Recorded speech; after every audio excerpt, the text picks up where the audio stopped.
तो मेरे पास एक बच्चे का सवाल आता है कि मैं एनसीईआरटी पढ़ना छोड़ रहा हूँ क्योंकि काफ़ी लोग कहते हैं कि जेई में जो क्वेश्चन है वो एनसीईआरटी से नहीं आते। अब इस जवाब को देने के लिए मैं सबसे इंपॉर्टेंट चीज़ दिखाऊंगा, करियर 360 से मैंने निकाला है। NCERT text book are the most crucial material for JEE. Almost 60 to 75% question are directly taken from NCERT, यानी कि 60 से लेकर के 75% क्वेश्चन आपके डायरेक्ट आते जेई के अंदर एनसीईआरटी से। अब एक टॉपर से एक बार सवाल पूछा गया, क्या सवाल पूछा गया? Are NCERT book sufficient for JEE preparation? अब उस टॉपर ने क्या जवाब दिया? Yes, you can do extremely well से 2 सब्जेक्ट के अंदर, फिजिक्स और केमिस्ट्री। यानी कि उसने खुद कहा कि 2 सब्जेक्ट फिजिक्स और केमिस्ट्री में अगर पूरे मार्क्स को लाना चाहते हो, या पूरे मार्क्स नहीं तो अच्छी परसेंटाइल लाना चाहते हो, एनसीईआरटी तुम्हारे लिए बहुत बढ़िया काम करेगी। अब इस बात को समझ रहे हो कि लोग यहाँ पर क्या सोचते हैं कि यार एनसीईआरटी किसी काम के नहीं है, हार्ड सब्जेक्ट के पीछे भागते हैं। भाई एनसीईआरटी काफ़ी इंपॉर्टेंट है। जैसे कि केमिस्ट्री की बात करूँ, केमिस्ट्री इतनी ज़्यादा इंपॉर्टेंट है कि 67% तो आपका पहली बात तो ईजी आता है जेई के अंदर, पूरा का पूरा पेपर आपका इजी आता है 67%।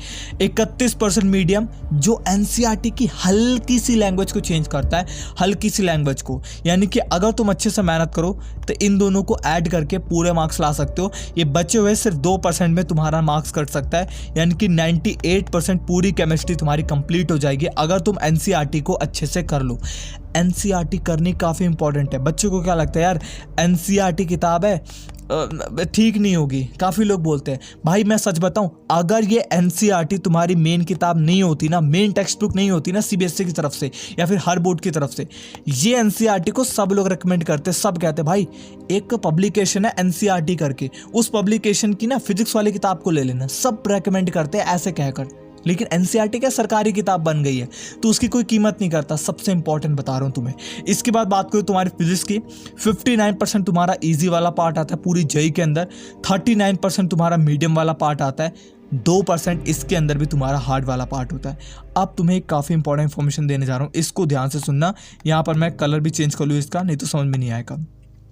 तुम यहाँ पर सोचते हो, सुनना मेरी बात, ये जो प्रीवियस ईयर क्वेश्चन तुम्हारे कंडक्ट होते हैं ना, तुम 10 साल पे मत जाओ। इस साल का 2024 का जितना भी तुम्हारे अटैम्प्ट हुए थे ना, जितने भी तुम्हारे अटैम्प्ट कह रहे हो यार, जितने बार तुम्हारा पेपर कंडक्ट हुआ था ना, जितने सेशन हुए थे तुम्हारे कंडक्ट पेपर के, वो सारे के सारे प्रीवियस ईयर क्वेश्चन को उठाओ। तुम्हारे पास कम से कम 2000 क्वेश्चन तक तो आ ही जाएंगे, मिनिमम 2000 क्वेश्चन आ जाएंगे। इतने तुम्हारे लिए इनफ है। सारे के सारे प्रीवियस ईयर क्वेश्चन को जा करके देखो। सबसे पहले ये समझने की कोशिश करो कि एक्चुअल में प्रीवियस ईयर में आ क्या रहा है, उस प्रीवियस ईयर को देखो, फिर उसके बाद एनसीईआरटी पे आओ। तब तुम्हें समझ में आएगा कि यार एनसीईआरटी से अच्छा इस तरीके से क्वेश्चन बनते हैं, वरना तुम एनसीईआरटी को समझ भी नहीं सकते, तुम्हारे दिमाग के अंदर ही समझ में आएगा। तो ये मेरा कहने का तरीका कि प्रीवियस ईयर क्वेश्चन से पहले इसी साल का देखो, बहुत पीछे जाने की भी जरूरत नहीं, पहले इसी साल का देखो, तब तुम्हें समझ में आएगा। अब मैथ्स की बात करता हूँ। मैथ्स आती तुम्हारी कम से कम 54% ईजी, 40% मीडियम और 6% हार्ड। तुम कहोगे भाई नहीं मैथ्स आती नहीं, इतनी ईजी नहीं आती। मैं आपको बता रहा हूँ, ये ईजी वाला पार्ट हो सकता है कि काफ़ी बच्चे सॉल्व कर लें, बस ये है भाई, ये दोनों ऐसे हैं। ये तुमसे तब सॉल्व होंगे चाहे मीडियम वाला पार्ट क्यों ना हो, ये तुमसे तब सॉल्व होगा जब तुमने अच्छी खासी प्रैक्टिस कर रखी हो। बिना प्रैक्टिस के तुम अच्छे मार्क को स्कोर नहीं कर सकते मैथ के अंदर, ये गारंटी है। एनसीईआरटी बिल्कुल इनफ नहीं है इसके लिए, बिल्कुल भी इनफ नहीं है। एनसीईआरटी सिर्फ आपको पढ़नी इंपॉर्टेंट है, बेस बनाने के लिए इंपॉर्टेंट है, कॉन्सेप्ट के लिए इंपॉर्टेंट है, वरना ये आपके किसी काम की नहीं है बिना प्रैक्टिस के, बिना एक्स्ट्रा बुक की प्रैक्टिस के। तो मैथ्स के लिए तो मैं आपको रेकमेंड नहीं करूंगा।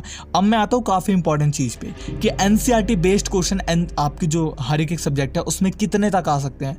तो केमिस्ट्री की बात करूँ तो अगर एनसीईआरटी बेस्ड क्वेश्चन मानो तो 20 क्वेश्चन आपके आएंगे, 20 क्वेश्चन तक आएंगे आपके एनसीईआरटी से।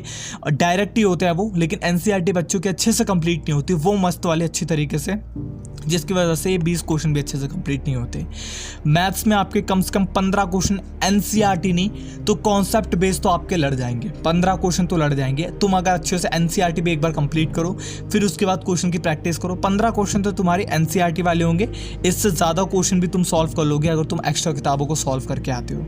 15 क्वेश्चन फिजिक्स के मैं कहूँगा तुम्हारी एनसीईआरटी से आ जाते हैं, ये गारंटीड है। तो ये 3 चीज़ों के लिए तो मैं गारंटी कह रहा हूँ तुम्हारे पक्के हो जाएंगे इतने क्वेश्चन। 20 15 15 15 15 30 होते हैं और 30 + 20 = 50 क्वेश्चन।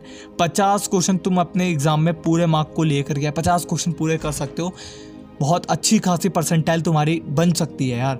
इसके अलावा मेहनत करोगे, नए अदर किताबों का तो यूज़ कर रहे हो, कोचिंग मटेरियल यूज़ कर रहे हो, मॉड्यूल यूज़ कर रहे हो, उससे भी तुम्हारा बहुत अच्छा जो है वो काम होगा। तो मैं एनसीईआरटी ना पढ़ने की तुम्हें कुछ टिप दे देता हूँ जो कि काफ़ी इंपॉर्टेंट है, इसको भी सुन करके जाना। सबसे पहली बात, जब भी तुम्हारा कोई टॉपिक कंप्लीट होता है, ये एक काफ़ी इंपॉर्टेंट चीज़ है, टॉपिक कंप्लीट होता है तो उसके सिंपल स्टेटमेंट क्वेश्चन बनाने की कोशिश करो। सिंपल स्टेटमेंट क्वेश्चन वो क्वेश्चन होते हैं जैसे एक टॉपिक कंप्लीट हुआ उससे रिलेटेड अपने हिसाब से क्वेश्चन बनाओ। जैसे मान लो मैं यहाँ पे 10th का एग्जांपल दे देता हूँ। केमिकल रिएक्शन इक्वेशन था कि बैलेंस्ड इक्वेशन अब क्या होती है, अनबैलेंस्ड कैसे किया जाता, मैंने अनबैलेंस को बैलेंस कैसे किया जाता है। इसी तरीके से तुम्हारे में हार्ड में होगी तो उस तरीके से तुम उसको जो है वो कंसीडर करने की कोशिश करो।